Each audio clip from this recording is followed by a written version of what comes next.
Sir ये है कि विगत 3 वर्षों से मध्य प्रदेश में जो रिक्त पद पड़े हैं उसके ऊपर मध्य प्रदेश सरकार ने अभी तक कोई संज्ञान नहीं लिया और अभी तक कोई ऐसा बयान भी नहीं दिया कि हम जो रिक्त पद पड़े हैं उनके ऊपर भर्ती देंगे। सर 3 सालों से केवल सरकार झूठे वादे करते आई। अभी भी हमारे मुख्यमंत्री जी ने घोषणा करी थी कि हम 16 तारीख को भर्ती दे देंगे, बल्कि सर 16 तारीख को अभी तक भर्ती की कोई ऑफिशियल घोषणा नहीं की गई है। और इनका ये कहना चुनाव के अंदर अगर हम जीतेंगे तो भर्ती देंगे, तो क्या अब हम उनके जीतने का इंतजार करें? परिणाम कुछ भी हो सकता सर, जीत भी हो सकती, हार भी हो सकती। तो ये सर हमें युवाओं को पसंद बिल्कुल भी नहीं है। जिस तरीके से यूपी के अंदर 1.5 लाख पदों पर भर्ती 3 महीने के अंदर पूरी करना है, हम सरकार से यही चाहते कि कम से कम यूपी का जो मॉडल है उसको तो फॉलो कर लो। वहां पर भी बीजेपी की सरकार है, यहाँ पर भी हमारी सरकार है कि हम एक तहसील लेवल, गांव लेवल पर हम काम करें ताकि मुख्यमंत्री जी तक हमारी आवाज जाए। और हम आपसे यही विनती करते सर कि हमारे इस ज्ञापन को आगे पहुंचाइए ताकि जो बेरोजगार युवा है सर उसको रोजगार मिल पाए। तो शिक्षक भर्ती भी नहीं कर रहे हैं। शिक्षक भर्ती वो तो कर बोल ही दिया ना कि 9 साल से अभी तक एक शिक्षक नहीं दे पाए।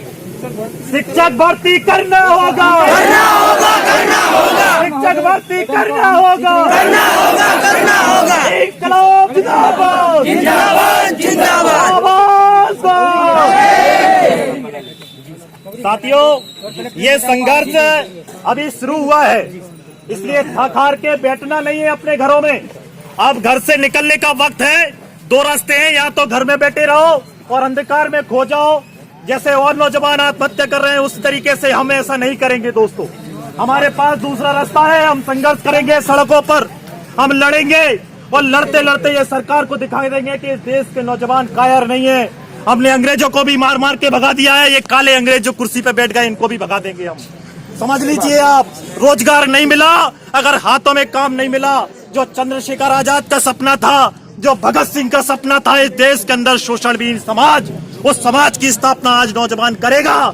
अगर ये सरकार नहीं मानेगी तो हम सड़क पर बैठेंगे, ये सड़क ही हमारा घर होगा। इस बार हम लोग अच्छे ढंग से यहाँ पर ज्ञापन देने के लिए आए हैं। अब ज्ञापन और आश्वासन नहीं चलेगा, हमें अपना रिजल्ट चाहिए, भर्ती चाहिए। इस उम्मीद को लेकर अपने अपने घर जाइए, अपने अपने दोस्तों को बताइए और अपने अपने गाँव में यूनिट तैयार करिए। नौजवानों को संगठित कीजिए, नौजवानों के संगठन को तैयार कीजिए। लड़ाई अब शुरू हुई है और जब तक लड़ी जाएगी जब तक हर आदमी को रोजगार नहीं मिलता है दोस्तों। आप सभी को जय हिंद, जय भारत, जय भारत। और बहुत बहुत धन्यवाद, आप सभी लोग आए और हमें एक अवसर मिला आपसे बात करने का, काफी अच्छा लगा।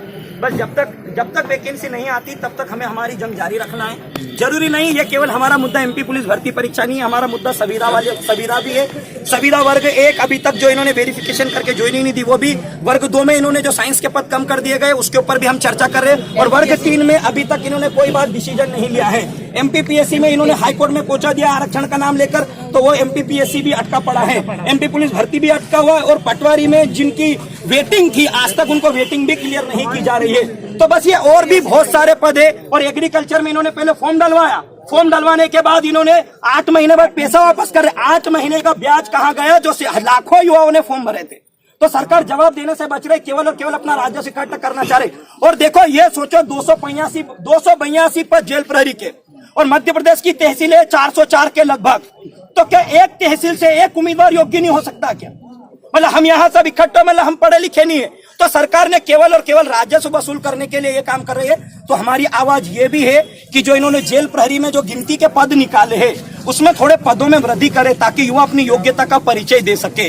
तो बस इसी तरीके से आगे भी आप लोग सहयोग करते रहे, हम आपके साथ खड़े। और ये कोई आंदोलन हमारा नहीं, ये आंदोलन आपका है। और यहाँ पर काफी मेहनत की है सर ने, लाल सिंह दावर सर, नीलेश सर, और ये जो सर है हमारे साथ में, बहुत मेहनत की इन लोगों ने। और हमारे बीच में माता और बहनें भी आई है, ये लोग भी हमारे साथ जुड़े हुए हैं। तो बस यही उम्मीद है कि अब जब अगर आह्वान की जरूरत पड़ी, तो अभी तक तो क्या था, हम आंदोलन कर रहे थे, पर अब होगा महासंग्राम।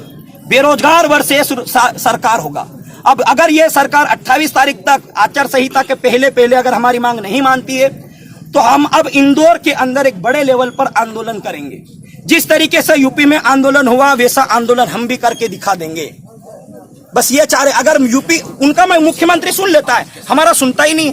तो बस यही बात हमको रखना है कि जो बेरोजगार है उनकी बात करो यार। 3 साल हो गया रोजगार नहीं मिला, लोग सुसाइड कर रहे हैं। इसके लिए थोड़ी पढ़े यार, हम लोग रोजगार के लिए पढ़े हैं। और यहाँ पर कौन से रोजगार के साधन उपलब्ध, आप मुझे बता दो। ऐसा कोई युवा नहीं होगा जिसके घर से, जिसके गांव से कोई बंदा गुजरात मजदूरी करने नहीं गया। हर एक के गांव से यहाँ पर मजदूरी करने के लिए गए हुए हैं। अगर रोजगार मिलेगा तो नहीं जा पाएगा ना।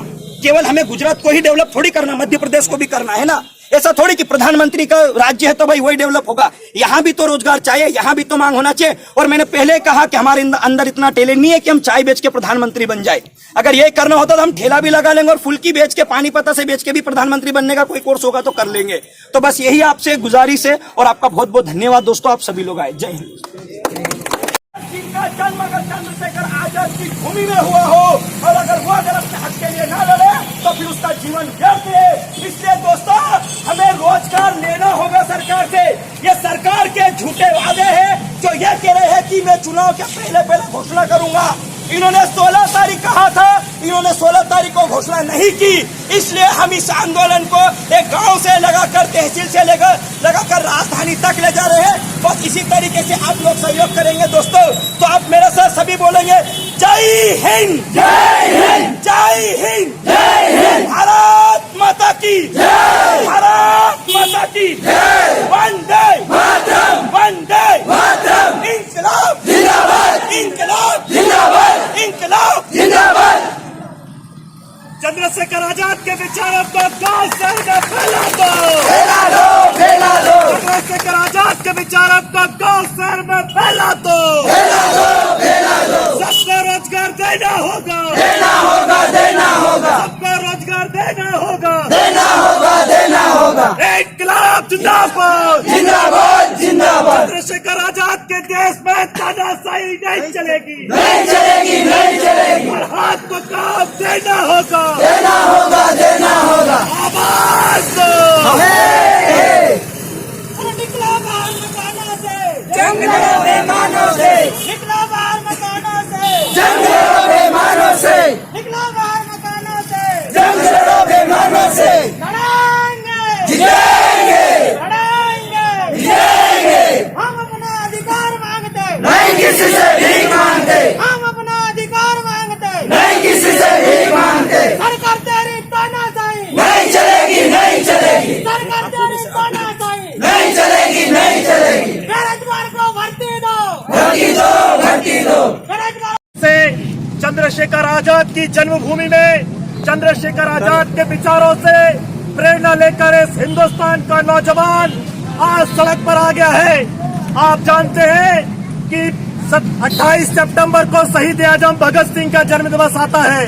उसी जन्म दिवस के अवसर पर 20 तारीख से लेकर 28 तारीख तक पूरे मध्य प्रदेश के अंदर बेरोजगारी के खिलाफ नारा गूंजेगा।